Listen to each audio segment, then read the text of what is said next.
Salut à tous, je suis très content de vous retrouver pour une nouvelle vidéo back courte. Aujourd'hui, j'ai le plaisir de recevoir un joueur de la chorale de Rouen, Maxime Ross. Comment tu vas, Maxime? Ça va bien, merci beaucoup, ça va bien. Alors, je suis très content de t'avoir, surtout que je suis supporter de la chorale de Rouen. Peut-être que tu la vois pas, mais quand je Ouais, suis venu c'est vous mieux. voir contre Nanterre, je me suis acheté une petite, une petite Écharpe, là. écharpe de la chorale. Comme ça, même si je suis à l'autre bout de la France, eh bien, je regarde les matchs et je vous supporte. Non, ça fait plaisir, ça fait plaisir. Mais merci à toi hein, pour l'invitation, ça fait plaisir. Bah, pas de souci. Donc, on aura l'occasion de reparler un petit peu de la chorale, mais forcément, aujourd'hui, on va focus un petit peu sur toi. Est-ce que tu peux un peu te présenter et nous raconter un peu quel a été ton parcours de formation?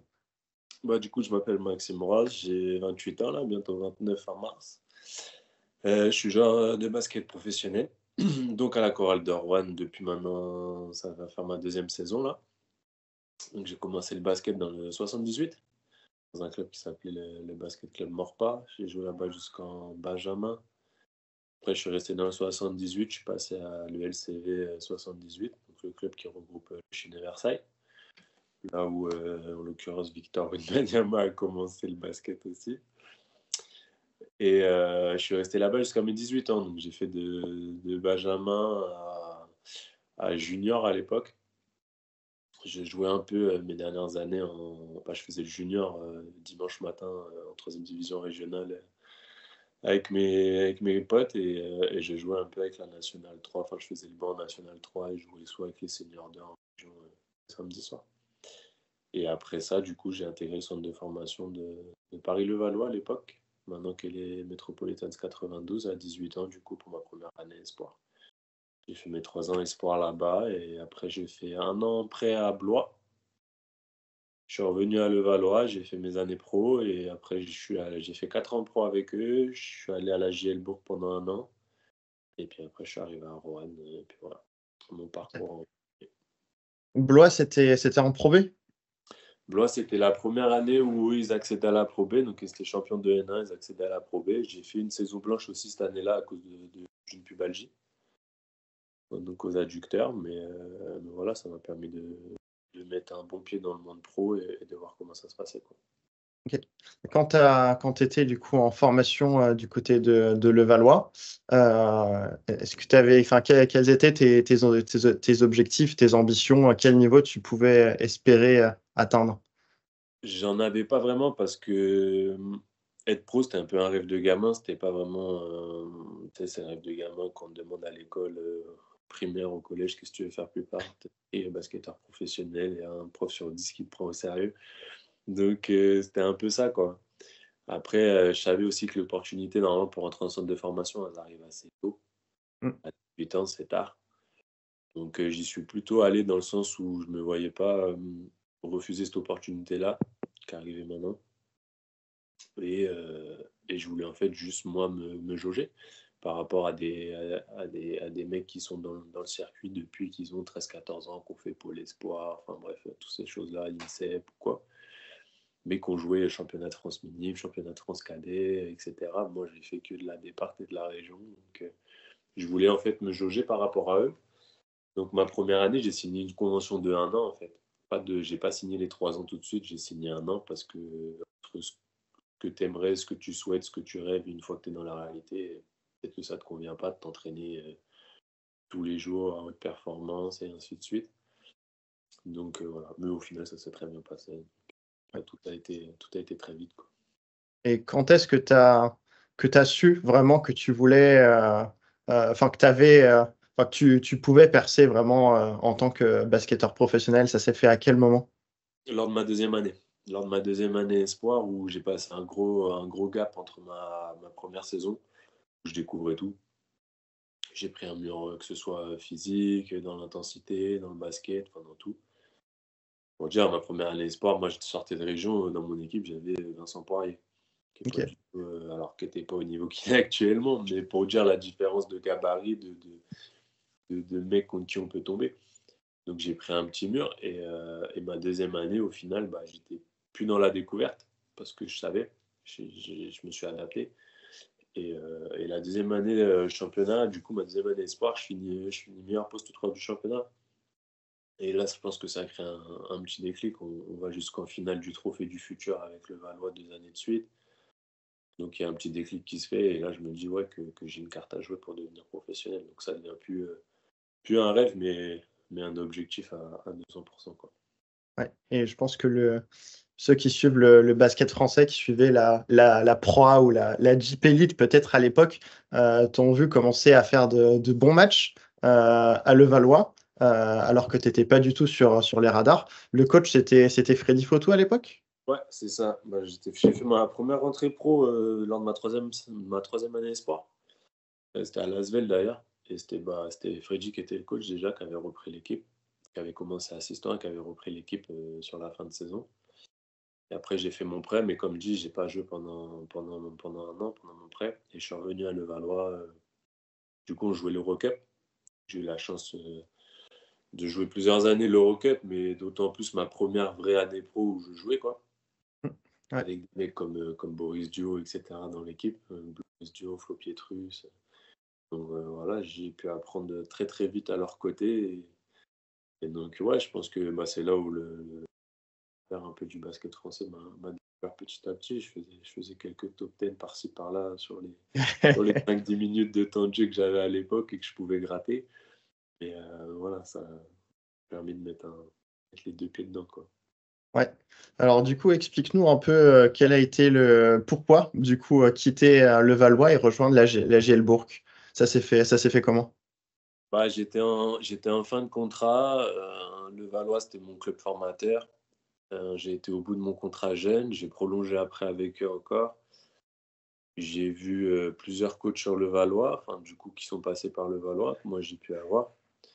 Et puis c'était dans la logique aussi de peut-être un peu couper le fil avec son club formateur, de couper un peu avec le cocon et d'aller voir ce qui se passait ailleurs dans un environnement autre que celui de Levallois, quoi. Où moi j'étais arrivé à 18 ans et au final j'en suis Ouais. parti à 26 ans, quoi. Et la JL était ce qui me semblait le mieux à l'époque en termes de structure, de dynamique de club, etc. Ça jouait l'Eurocup aussi. Moi, je voulais continuer à jouer l'Eurocup. Je sortais d'une saison, j'ai une très bonne saison avec le Valois, que ce soit collectivement, individuellement. J'avais fait ma première sélection en équipe de France avec eux.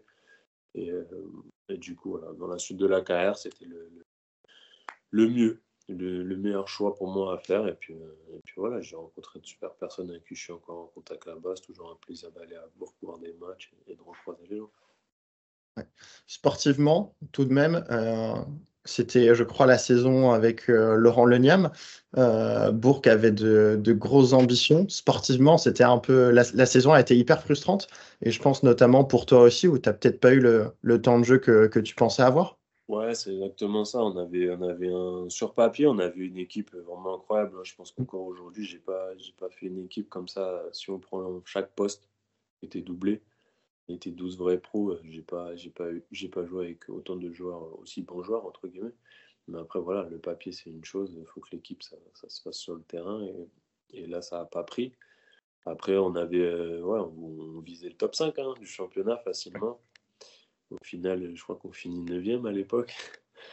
Donc à la porte des playoffs, donc assez frustrant collectivement et individuellement aussi parce que voilà, j'ai une frustration collective, ça passe aussi par les frustrations individuelles. Moi j'ai eu un rôle où j'ai pas toujours compris mon utilisation, mais bon après voilà, ça fait partie des aléas d'une carrière et on essaie de s'adapter, ce qu'on est déjà.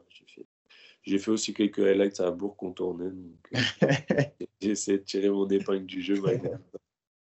Et donc, tu es resté une saison à Bourg et après, tu as atterri, pour notre plus grand bonheur, hein, les supporters de Rouen, à Rouen, du coup, avec Jean-Denis Choulet. C'était un peu le profil de coach parfait où toi, tu étais joueur athlétique, explosif, qui peut faire lever les foules. Donc, c'était typiquement le style de joueur qu'aime particulièrement Jean-Denis. C'est ça, j'étais déjà en contact avec Jean-Denis depuis que je suis parti de Levallois, donc Rouen faisait déjà partie un peu de ma shortlist avant d'aller à Bourg. Et au final, j'ai préféré Bourg parce qu'il y avait une compétition européenne et comme je dis, enfin voilà, une structure, quelque chose qu'il y avait en plus. Et quand Jean-Denis m'a rappelé à la fin de saison, sachant que j'avais encore un an à Bourg, au final, voilà, j'ai préféré venir à Rouen. venir jouer pour lui parce que c'était un coach. Moi, j'avais fait que des coachs référencés défense jusqu'à présent, qui était mon point fort, hein, qui reste mon point fort. Mais du coup, j'avais prouvé ce que j'avais à prouver en tant que défenseur, que ce soit au niveau du championnat de France ou de l'Eurocup. Et je voulais passer un cap individuellement. Donc je me suis dit, voilà, là j'ai un coach référencé attaque qui va me donner plus de liberté. Je vais avoir des responsabilités, il va falloir les assumer aussi. Et puis voilà, j'ai un style de jeu qui correspond à son jeu offensif et spectaculaire. Donc, c'était le bon match à faire à ce moment-là. C'est ça. Et pour le coup, super saison, que ce soit collectivement, hein, c'était une des meilleures saisons qu'on a connues l'année dernière de Rouen depuis pas mal de temps. Vous êtes allé aux portes des playoffs et même toi, tu es monté en puissance petit à petit. Et au final, au fur et à mesure de la saison, tu t'es affirmé comme l'un des leaders de l'équipe et comme un excellent joueur de la division en pouvant jouer sur le poste 3 et sur le poste 4. Et toi, comment justement tu as vécu cette année dernière et qu'est-ce que tu as pensé de ta saison? Bah, j'étais content parce que c'était tous mes objectifs que j'avais remplis à la base en me disant, voilà, je vais à Rouen, je prends peut-être un risque de descendre dans un club qui joue pas de compétition européenne. Ouais. Mais du fait, je vais moi changer de rôle, changer d'avoir beaucoup plus de responsabilités par rapport à ce que j'avais avant. Donc je savais que c'était un peu à double tranchant, hein, mais la saison s'est super bien passée. Et comme tu dis, on est chaud aux portes des playoffs. On a tout pour y arriver, enfin, on a tout pour faire une saison vraiment incroyable. On avait des joueurs qui sortaient du lot et une vraie entente d'équipe. Donc c'était super bien. Moi, d'un point de vue personnel, j'étais très content de ma saison. Après, c'est pas fini comme je l'aurais espéré, mais voilà. Mais non, non, dans la globalité, je suis très content d'être venu. C'est un très bon choix pour moi d'avoir ce choix de venir à la chorale, tout simplement. Et ouais, malheureusement, comme tu le dis, il y a eu un vrai coup d'arrêt. Au final, on peut peut-être dire que les performances de Rouen dépendent de toi, aussi bien l'année dernière que cette année. Parce que malheureusement, tu t'es blessé, alors que Rouen était sur une superbe dynamique. Vous étiez quasiment dans les playoffs, et à partir du moment où tu t'es blessé, au final, la dynamique s'est un peu grippée, et Rouen a terminé 13e. Donc pas de playoffs. Et toi, tu as énormément bossé tout l'été pour revenir et malheureusement, tu te répètes là pendant la pré-saison alors que le recrutement avait été fait pour que tu sois le poste 4 titulaire.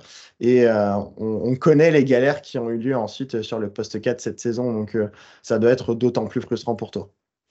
Ouais, ouais, après, bon, on en a reparlé pas mal de fois avec même les gens de l'année dernière, pendant la fin de saison de l'année dernière, cette pré-saison. Mais ouais, ça a été un petit tournant parce que, comme tu dis, on avait une vraie dynamique. On avait trouvé un équilibre dans l'équipe.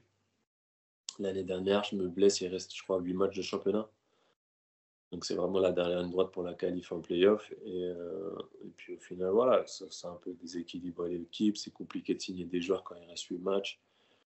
En plus, on a un autre Ricain qui s'est blessé, Kyle Foster, qui s'était blessé aussi jusqu'à la fin de la saison. Donc, on a perdu 2 joueurs majeurs en l'espace de 3 semaines. Donc, c'était un peu compliqué. Et puis après, voilà, un rupture tendon d'Achille, ça arrive, hein, ça fait partie du job, hein. Donc, je fais la première fin avril, fin début avril. Je fais tout ce que je peux pour revenir, entre guillemets, à essayer de revenir sur les parquets en décembre, là, de cette saison, de cette nouvelle saison. Parce que voilà, je sais que je vais avoir des responsabilités et un rôle à jouer dans la future saison, mais ça restait un retour de blessure, donc il fallait aussi que l'équipe puisse être faite de manière équilibrée, mais bon, moi, j'ai causé un déséquilibre, en tout cas sur le poste 4 avec ma rechute là, pour en août. Et puis bah, après voilà, comme tu l'as dit, les galères de recrutement ont fait que c'est pas évident, c'est pas tous les ans évident, toutes les saisons sont pas folles, et là on est en plein dedans actuellement, quoi. Ouais. Alors, ta rééducation, justement, est-ce que tu peux un petit peu nous en parler? Je sais que ça ravive peut-être des mauvais souvenirs, mais comment ça s'est passé? Où est-ce que ça s'est passé? Est-ce que c'était à Cap-Breton? Est-ce que ça l'était pas? Combien de temps ça a duré? Et est-ce que tu peux un petit peu nous raconter tout ça? Bah, si on parle de la première blessure, elle a eu lieu le 7 avril. Je me suis fait opérer le 8. Du coup, suite à ça, c'est valable pour les deux opérations. Il y a 6 semaines d'immobilité. Donc en bas, à pas vraiment bouger. Bon, sur les 6 semaines, il y a 3 semaines où on bouge vraiment pas du tout. parce qu'il faut attendre que les points se referment, quoi. Après, je peux recommencer à faire que 2-3 trucs du haut du corps tranquillement. Mais passer ces 6 semaines, bah, c'est de la rééduque. Voilà, on réapprend à marcher hein, tranquillement, on réapprend à bouger le pied, bouger les orteils, à faire fonctionner la jambe lésée. Et puis on reprend la marche tranquillement en béquille. Et puis après, on lâche les béquilles au fur et à mesure. Passer à la rééducation de vie quotidienne pendant un bon moment. Et moi, je me suis repété du coup le 22 août. J'étais en reprise de course. Mais vraiment, je passais de la marche à la course, quoi. Ça se jouait à une semaine près, 2 semaines près. Donc bah, là, il a fallu repartir à zéro après 4 mois et demi de rééducation, repartir sur la table d'opération avec une opération un peu plus poussée, entre guillemets, un peu plus grande. On ne peut pas faire 2 fois la même, quoi. Et, et puis, ben, c'est reparti pour 6 semaines d'immobilité, et puis ainsi de suite, hein. Et puis là, c'est bon, maintenant j'ai passé ce step-là, donc voilà. Maintenant, je cours, je recommence un peu à sauter, je recommence à shooter. Donc là, je suis à la fin de la rééducation un peu sportive et au début de la réathlétisation. Ok. Ça suit son cours. C'est de longs mois. C'est des longs mois de travail, de patience, tranquille. Ouais. Ouais, puis forcément, ça demande une certaine force mentale. Est-ce que tout s'est passé à Rouen ou alors tu as été dans des centres spéciaux? Non, j'ai fait les grosses premières parties à Roanne. J'ai été la première fois à Cap-Breton après 3 mois. J'ai fait un premier séjour de 3 semaines. Après, je suis revenu, j'ai bossé, je me suis repété. Mais bon, quand je me suis fait réopérer, j'y suis retourné du coup à Cap-Breton à 4 mois. Et là, je vais y retourner du coup là, avril, là, pour de la réathlétisation et puis de la rééducation. Donc, je comble entre ici à la chorale avec le kiné, avec Pierre Vernin, le kiné. On bosse tous les jours, 6 jours par semaine. Et puis centre de rééduc à Cap-Breton. Voilà, moi j'ai pas trop envie de changer de centre parce que c'est pareil, je connais maintenant avec le staff de là-bas et puis ça permet d'avoir un bon suivi aussi sur la blessure, quoi. Ouais. Alors là-bas, du coup, c'est quoi ton quotidien? C'est pareil, tu bosses tous les jours, matin, après-midi? Ouais, c'est ça, on a un peu un planning, c'est personnalisé. Après, on est entre sportifs, on a un plateau où il y a que des sportifs professionnels ou des futurs espoirs, quel que soit leur sport. Du coup, on est assez restreint, donc on a pas mal de staff pour nous. Et puis les journées sont vraiment quadrillées, que ce soit du renfo jambes lésées, renfo haut du corps, renfo bas du corps, du spécifique en fonction de ta blessure, du cardio, piscine, etc. Même la récup, tout est planifié au fur et à mesure de la journée, donc de 8 h à 16 h. Et puis on fait ça du lundi au vendredi, on travaille le samedi matin, et puis on repose le week-end, et puis ça reprend. C'est du condensé en 2-3 semaines, mais ça permet de progresser assez vite, ouais, ça fait du bien. T'as croisé d'autres basketteurs là-bas? J'ai croisé Shekina qui jouait à Lille. Ok, ouais. Donc voilà, après sinon, non, il n'y avait pas tant de basketteurs professionnels. Après, c'est compliqué pendant la saison, à part avoir des mecs qui sont comme moi sur des blessures assez longues. Mais c'est vrai que les petites blessures, on va se les croiser l'été parce que voilà, pour une cheville, pour quelque chose. Et tout ce qui est grosses blessures, bah, pas non plus tant que ça, quoi. Ouais. Mais bon, ça permet quand même d'être avec d'autres athlètes et se soutenir entre athlètes, quelles que soient les disciplines. Donc ça fait du bien à la tête aussi. Ouais, c'est ça. Et du coup, cette rééducation, bah, elle a quand même, tu toujours toi lié à la chorale de Rouen. Quel rapport du coup tu as eu avec tes coéquipiers cette année, sachant que tu n'as pas disputé le moindre match, il y a des périodes où tu es là, d'autres où tu n'es pas là. Est-ce que vous avez quand même créé un lien? Ouais, ouais, bah après, moi, faut savoir qu'à la base de la pré-saison, quand ça reprend début août, moi j'ai dans l'optique de rejouer en novembre, début décembre. Tout le monde le sait. Ouais. Tous les joueurs qui ont été signés, même qui n'étaient pas là la saison dernière, le savent. Donc moi, je suis là au quotidien, je fais mon boulot à côté avec Pierre le kiné, mais je suis là au quotidien, j'assiste aux entraînements, je fais des déplacements pendant la pré-saison pour aller voir les matchs. Enfin voilà, je m'initie vraiment dans la vie de groupe parce que je sais que c'est un groupe auquel je vais appartenir et que je vais rentrer. Après, quand je me suis répété, du coup, il a été la question de dire voilà, de ralentir un peu parce que je voulais pas créer de frustration. En fait, je voulais pas toucher cette limite de frustration, de me dire, moi, mon objectif premier après la première blessure, c'était de jouer cette saison. Là, je sais que ça sera pas possible. Donc, je vais pas rentrer à 100% dans ce groupe-là. Je peux les aider parce que voilà, j'ai un point de vue extérieur, je vois les entraînements, je vois les matchs, etc. Mais j'ai aussi, moi, mon boulot à faire de revenir et de ne pas toucher trop la frustration individuelle de dire, voilà, je ne Ouais. pourrais pas jouer cette saison, quoi. Donc j'ai un peu jaugé avec ça, mais oui, j'ai créé des liens avec les mecs, que ce soit les nouveaux arrivés comme les anciens que je connaissais déjà, parce que ça reste des mecs que je vois tous les jours à la salle et que je vois s'entraîner, eux, ils me voient m'entraîner. Il y en aura, ils m'auront suivi pendant un an faire ma rééducation, on n'aura jamais joué ensemble. Mais je suis sûr que si on se recroise plus tard dans la carrière, ça fera plaisir de se revoir, quoi. Ouais. Et de voir du coup le reste de tes coéquipiers cette année en difficulté, puisque Juan se bat pour le maintien, ça doit être hyper frustrant. Est-ce que tu as un rôle aussi, notamment lors des matchs à domicile, où, sans parler d'être coach adjoint, mais tu as peut-être plus le temps d'observer les adversaires, le positionnement de tes coéquipiers? Est-ce que tu as un rôle supplémentaire, on va dire, sur les matchs à domicile? Ouais, après, c'est vrai que la saison, là, actuellement, elle est très frustrante parce qu'on a pas mal de très bons joueurs. Après, voilà, les aléas font qu'il y a des saisons qui sont meilleures que d'autres. Là, on est dans une saison compliquée. C'est une saison en plus à pression avec 3 décembre. Donc, c'est un peu la pression pour tout le monde, sachant que le championnat, il se resserre en plus depuis ces 3 4 dernières années, c'est très serré. Et puis bah, moi, mon rôle, ouais, c'est un peu ça, c'est un peu d'être là au quotidien, de ne pas avoir cet œil comme tu dis, d'entraîneur, parce que je ne suis pas entraîneur, mais d'avoir cet œil de joueur qui a envie de jouer, mais qui ne peut pas. Donc, je communique un peu avec les gars, je parle aux plus jeunes, je parle aussi avec les Américains, parce qu'il y en a qui n'ont pas encore découvert le championnat cette année, donc qui n'ont pas notion forcément du championnat. J'essaie un peu d'apporter mon expérience et que ce soit même avec le staff, de communiquer aussi un maximum avec eux pour faire un peu le transfert joueur-staff et vice-versa.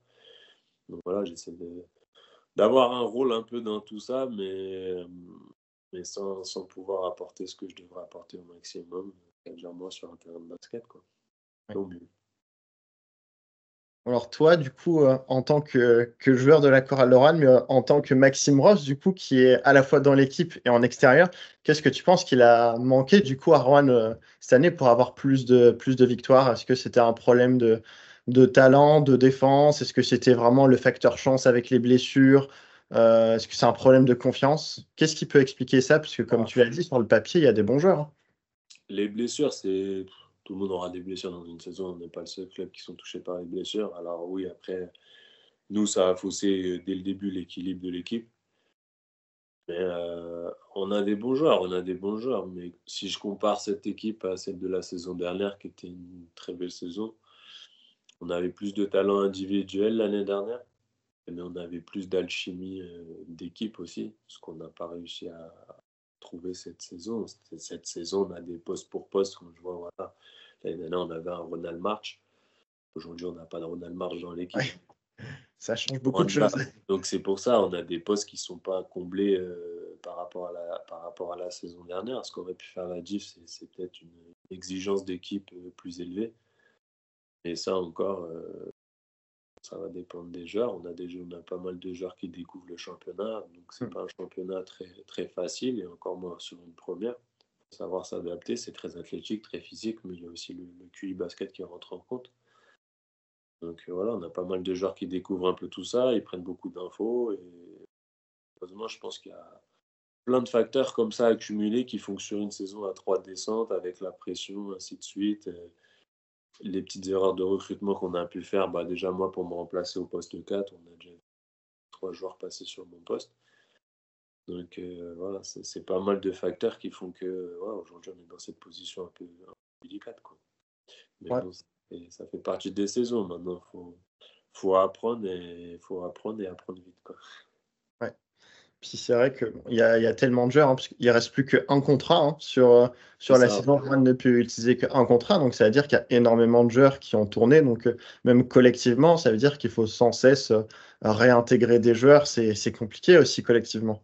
C'est ça, faut repartir je vais pas dire à zéro parce qu'on a une base de 60%, mais généralement, tous les joueurs qu'on a signés, c'était des joueurs qui étaient là pour être dans le 5 majeur, et au final, non.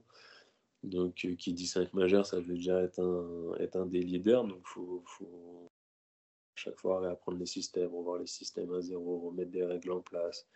Et quand on change de joueur tous les mois ou tous les mois et demi, ben, ça veut dire qu'il faut reprendre à zéro à chaque fois. D'où cette cohésion d'équipe qui est peut-être pas là actuellement, là où certaines équipes ont travaillé ensemble depuis août et arrivent en mars rodés. Bah, nous, en l'occurrence, voilà, le dernier joueur arrivé, c'est Sekou Doumbia. Il est là depuis 3 semaines. Donc, il est encore en train de prendre ses marques dans l'équipe. Le championnat, il le connaît, mais voilà, il prend ses marques dans l'équipe. On a changé de coach. Donc voilà, on est sans cesse en train de faire un renouvellement, que ce soit joueur ou quoi. Donc il faut que l'équipe arrive à apprendre beaucoup plus vite que la moyenne.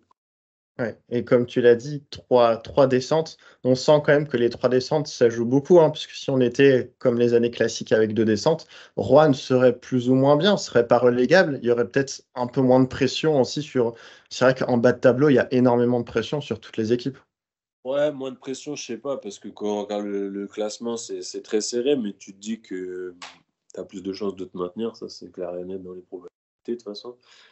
Après, voilà, c'est une année charnière, il y a 3 descentes, on verra ce qui se passera, mais c'est très serré, c'est très serré. Tu gagnes 2 matchs, tu passes de relégable à 13e et à la porte des 12e, 10e.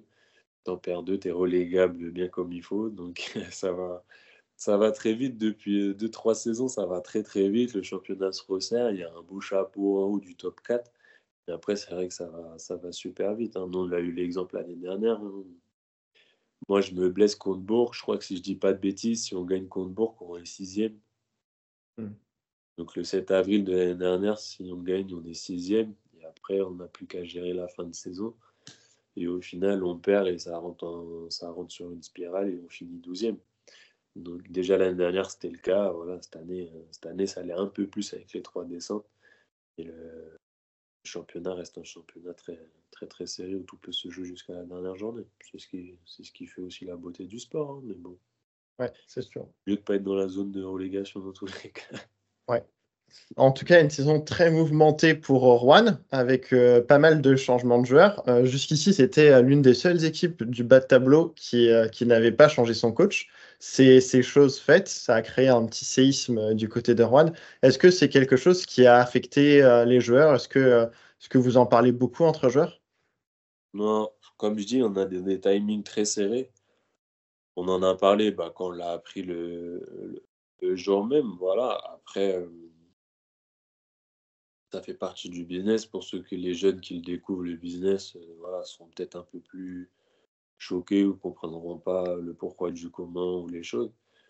Et, moi, je veux dire, depuis que je suis pro, c'est le 4e coach avec lequel je suis, soit qui se fait couper en pleine saison ou à l'intersaison alors qu'il est encore sous contrat. Donc, c'est des choses qui arrivent. On sait que les coachs, malheureusement, sont l'un des premiers fusibles à sauter normalement pour créer un électrochoc chez les joueurs. Donc là, d'autant plus Jean-Denis à la chorale, avec tout ce que ça raconte derrière, et qu'ils ont comme histoire ensemble, fait que voilà, l'électrochoc est peut-être un peu plus virulent que dans un autre club.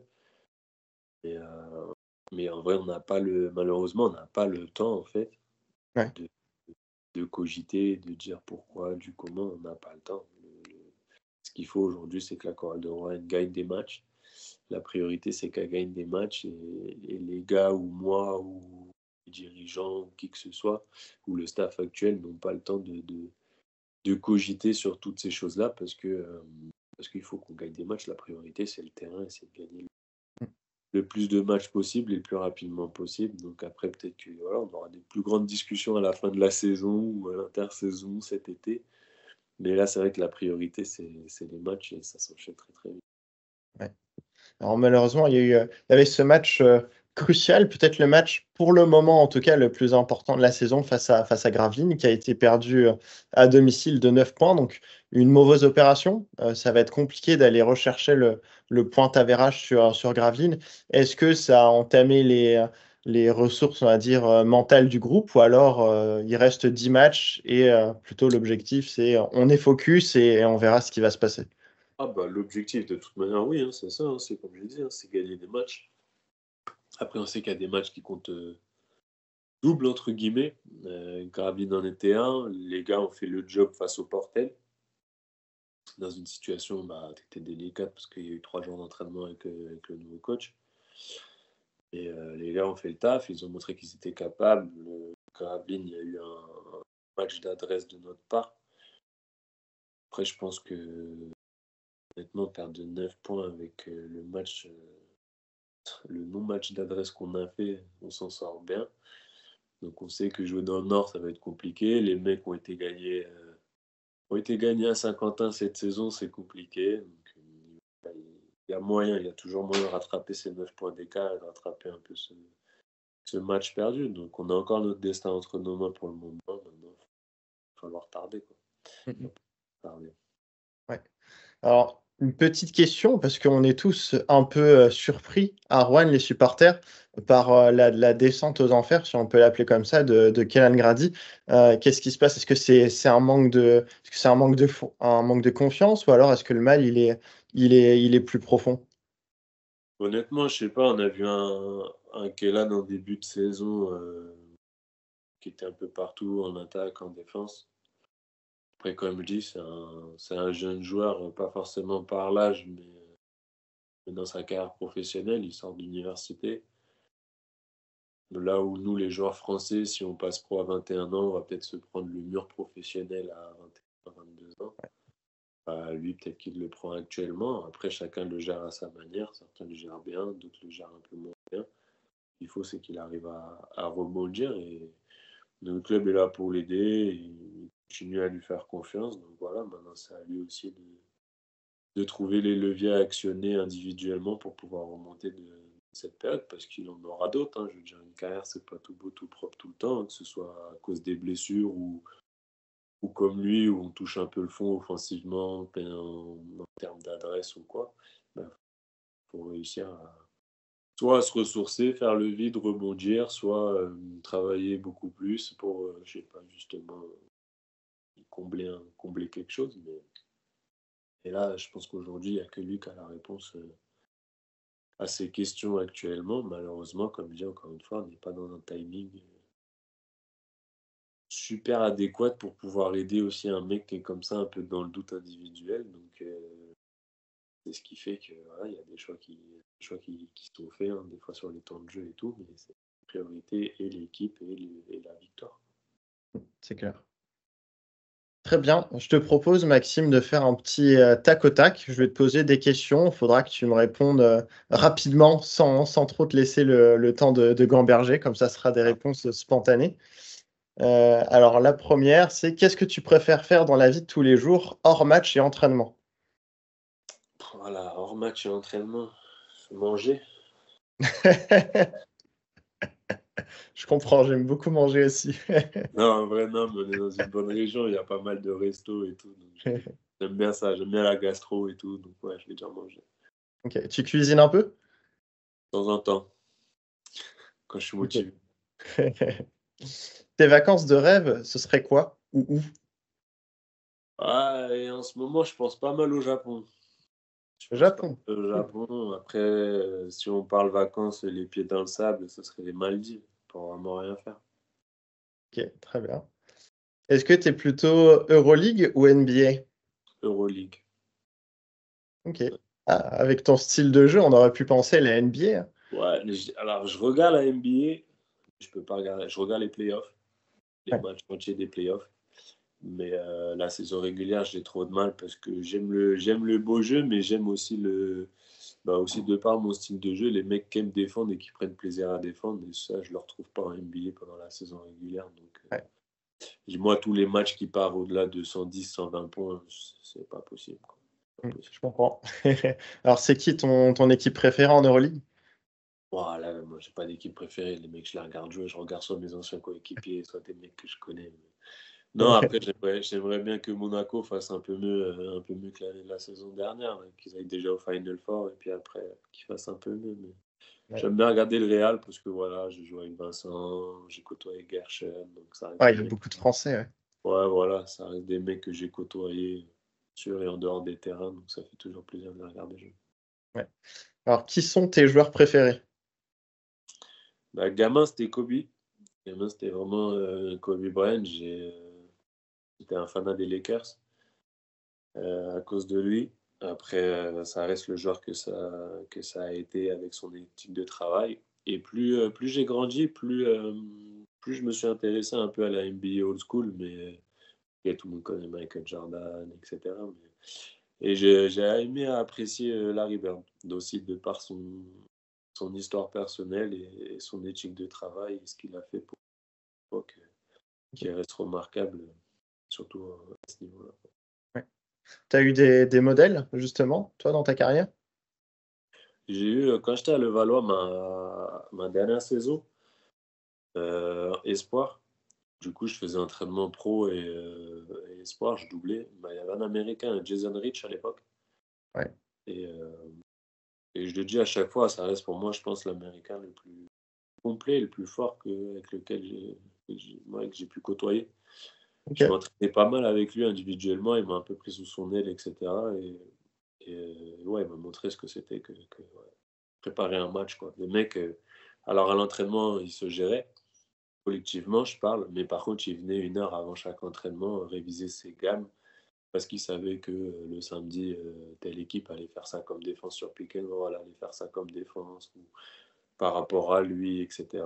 Et en fait, lui, il révisait comme ça ses gammes et sa palette de shoot et de scoring 1 heure avant l'entraînement. Et ça toutes les semaines, comme ça. Et voilà, puis mec, c'est un mec vraiment complet, quoi. Athlétique, shooter, capable de jouer les pick and roll. Enfin, pour moi, Ouais. ça reste un. Alors après, voilà, je l'ai peut-être regardé avec des yeux d'espoir qui s'entraînait avec les pros à l'époque et ça changera peut-être aujourd'hui, mais ça reste un très fort joueur. Après, j'en ai côtoyé, hein. J'ai pu côtoyer Norris Cole à la JL Bourg qui était arrivé durant la saison, qui reste un super joueur. Comme j'ai dit, j'ai joué avec Boris Dio, Flo Pietrus. Là, cette année, il y a Antoine Joe. Au final, j'ai joué avec pas mal de joueurs qui ont été champions d'Europe. 13, donc, mais non, ça permet de croiser beaucoup de gros joueurs et puis voilà, d'échanger, discuter, d'apprendre d'eux, de leur vision du basket, de leur vision des choses. Donc ça fait toujours du bien. Complètement, ouais. Quel est le joueur qui t'a le plus impressionné, qui t'a le plus choqué? Ah, si on parle quoi, qualité athlétique ou Tout ce que tu veux. qualité athlétique, c'est DJ Stephens. Parce que moi qui aime bien aller au contre, bah, c'est bien un mec avec qui je dis pas que j'irai pas, mais ça dépendra de la situation. Alors que la plupart des gars, j'irai 9 fois sur 10. Donc ouais. Et non, après, ouais, après, comme je dis, hein, je vais répéter, hein, mais ouais, Jason Rich. Après, si on parle récemment, la saison que fait Ron March l'année dernière chez nous, je pense que s'il n'y a pas Victor dans le championnat, c'est clairement une saison taillée MVP. Ouais, Et, clairement. quand on connaît son passif, sa carrière, où elle a commencé, etc., qui découvre l'Eurocup que cette année, ouais, c'est respect, quoi. Ouais, C'est c'était formidable. C'était incroyable. Il a un style de jeu qui est propre à lui, où il n'a pas besoin de faire 50 dribbles. Il est bon sur 2 dribbles. Ouais, non, ça reste pour moi un des plus gros joueurs avec lesquels j'ai joué, clairement. Ouais. Donc DJ Stephens t'a plus impressionné que Wemby, par exemple? Ouais, ouais, complètement. Parce que bah, Wemby, il est grand. Il Wemby, est il est grand, grand. grand, mais après, si je prends un DJ Stephens qui doit faire à peine 2 mètres, bah, je pense que même si Wemby il saute, il va au-dessus. Ouais. Donc, en termes de capacité athlétique, physique, purement athlète, ouais, pour moi, DJ Stephen, c'est beaucoup plus impressionnant que Wemby. Wemby est impressionnant de par sa taille et ce qu'il est capable de faire avec sa taille en termes de coordination, de vitesse, avec la palette qu'il a. Mais ça, on va en voir de plus en plus. Je veux dire, on en voit déjà un peu, certains qui arrivent un peu. Donc lui, il a poussé seulement les curseurs un peu plus haut dans chaque compartiment du jeu. Mais ouais, non, DJ Stephen, je veux dire, mettre sa tête se mettre sa tête au cercle tranquillement, sans forcer, sans avoir eu à travailler sa détente ou quoi, je pense qu'on verra ça tous les jours. Ouais, c'est fou, il a travaillé pas plus que ça en plus sa détente? J'avais regardé un reportage à l'époque où il parlait avec Vince Carter et il disait ouais, que c'était naturel, quoi. Donc, Il a de la chance. il y en a, voilà, il y en a qui naissent, ils vont faire 2,20 m comme Wemby, et il y en a qui naissent comme lui, ils font 2,20 m de détente, tranquillement. Alors quelles sont tes ambitions pour les 2-3 ah non, avant, quelle est l'équipe qui t'a le plus impressionné cette saison en Betclic Elite? Paris Basket. Ouais, je comprends, pareil. J'aime bien le fond de jeu, j'aime bien le coaching, j'aime bien les joueurs. C'était pas gagné parce que tout le monde, personne savait trop un peu à quoi s'attendre avec eux, sachant qu'ils étaient évolués tous dans le championnat d'Allemagne, même s'ils ont gagné la BCL, etc., le championnat avec Bonn. Mais c'est vrai que ramener 6-7 joueurs d'une même équipe dans un nouveau championnat, avec un coach aussi qui, du coup, découvre aussi le championnat, je savais pas trop, mais le mec a un vrai coaching exigeant et cadré sur l'intensité. De toute façon, on le voit, moi, ce qui me surprend le plus avec eux, c'est la transition attaque-défense qu'ils ont dès qu'ils marquent un panier. Alors que c'est des mecs qui aiment faire le show, hein. Mmh. Ils aiment célébrer, ils aiment tout ça, mais ils marquent un panier, ils ont une demi-seconde, tous autant qu'ils sont de transition. Et c'est comme ça qu'ils arrivent à tuer toutes leurs équipes, c'est qu'ils sont intenses, intenses, intenses de la première à la dernière. Et ça se voit sur les remplacements qu'ils font, les temps de jeu sont limite chronométrés. Ouais, Peu importe le joueur en forme ou pas, ça joue 3 minutes, ça sort, ça rentre, ça sort dans tous les sens. Et ouais, c'est un jeu que j'aime bien. C'est un jeu que j'aime bien voir, c'est un coaching que j'aime bien voir. Puis il y a des bons gars dans l'équipe, donc ça fait plaisir. ouais. C'est une équipe calibrée Euroleague, hein, alors ils y seront peut-être l'année prochaine Et s'ils une gagnent équipe l'Eurocup. qualifiée Euroleague, bah, c'est tout ce que je souhaite, hein. Moi, je souhaite une finale 100% française pour Ouais, l'Eurocup, hein. Si je peux avoir une finale Paris Basket Gielbourg, c'est très bien.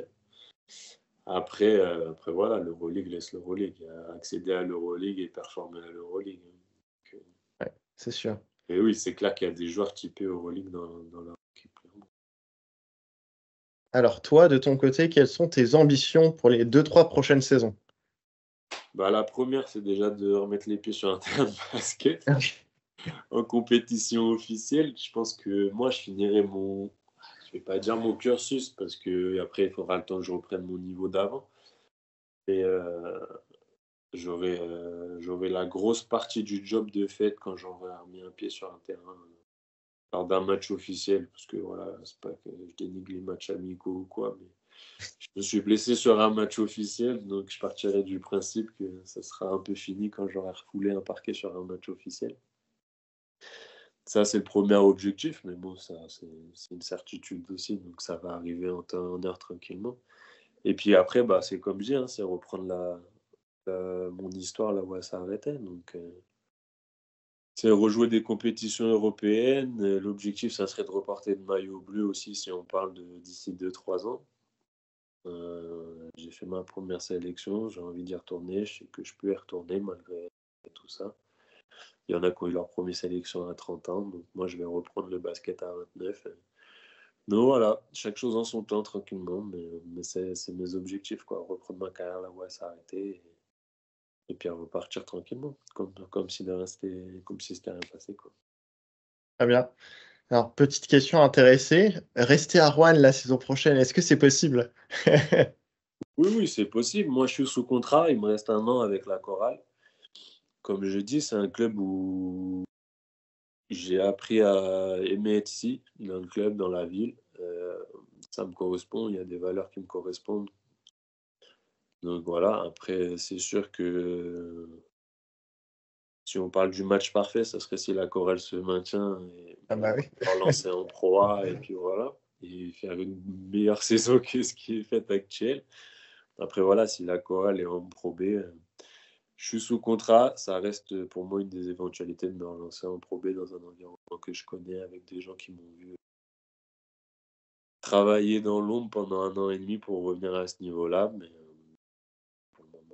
pour le moment, on n'y est pas, on ne sait pas encore où on sera l'année prochaine. Donc, Ouais. on verra. Mais moi, je suis sous contrat. J'aimerais rester ici en tout cas. Si tous les feux sont ouverts et tout se profile bien, voilà. je serai à la chorale normalement. Ok. C'est tout ce qu'on espère. En tout cas, j'ai pas de doute sur le fait que d'autres clubs t'appellent si Rouen venait à être relégué et aucun supporter Oui, rouennais après, qui voilà, voudrait, après, évidemment. on sera dans des discussions business, et puis ce sera à moi de faire un choix en fonction d'eux. Voilà. Comme je dis, c'est un environnement. Moi, aujourd'hui, je favorise plus un environnement que je connais pour me relancer qu'un environnement inconnu où il y aura peut-être. C'est différent. Il y a d'autres attentes parce que les gens, le dernier coup d'œil qu'ils ont eu de Maxime Ross, c'est Maxime Ross avant sa blessure du 7 avril, avec le niveau de basket qu'il avait. Même si demain, je serai apte à 100% pour la nouvelle pré-saison qui va venir pour la saison 2024-2025, ça reste que le Maxime Ross là de août 2024 ne sera pas encore le Maxime Ross de avant blessure avec 3. Donc c'est un tout. Il y a la balance à faire entre avantages et inconvénients avant de prendre ce genre de décision. Ouais, Mais c'est pour le sûr. moment, je suis à la chorale et je suis bien là. Donc. Ah, tant mieux. Et dernière question, après ta carrière, est-ce que tu voudrais faire un autre métier ou tu voudrais rester dans le basket? Bah, je me suis pas mal posé la question parce que à la base, je voulais être prof de PS si j'ai pas été professionnel. Bah, c'est plus un métier qui m'attire du tout. J'aime bien les jeunes, mais on commence à rentrer dans des conflits générationnels là, avec le basket, les réseaux sociaux, etc. Mais je me dis aussi qu'ils ont peut-être pas tous les codes justement via les réseaux sociaux de ce qu'est le vrai monde Hmm. professionnel. Ils ont les codes de l'argent, de la vie de star, de la vie où on profite et tout est beau tout le temps, alors que c'est pas ça du tout. Et il faut passer par pas mal d'étapes avant. Donc, bosser avec les jeunes, peut-être, ouais, sur plus un aspect un peu psychologique, etc. Centre de formation, ça pourrait être quelque chose. Ou bosser, je sais pas, avec des clubs sur le développement des clubs, les structures. Justement, peut-être utiliser ce point de vue d'anciens joueurs un peu, d'avoir zigzagué un peu, avoir vu comment ça se passe ou quoi, pour peut-être aider les clubs un peu à se structurer, à s'améliorer, à voir. Voilà.